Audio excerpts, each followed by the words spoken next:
Here's where you can go to choose whether it will show the notifications in the status bar here to show up to 3 only or don't show any at all. This is a Xiaomi phone with HyperOS 2 and Android 15. To make changes to these settings, use the quick access by pulling it down once and you'll see the settings right there, this toggle here. Once you're in this section now, you can go down a little bit until you see notifications and status bar.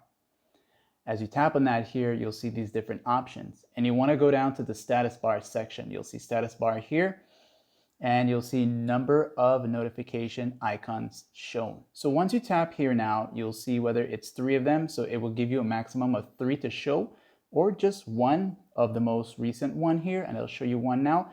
Or if you set it to just none at all, there will be no notifications to show in the status bar, as you can see there. And you can come back and change these at any given time, like and sub.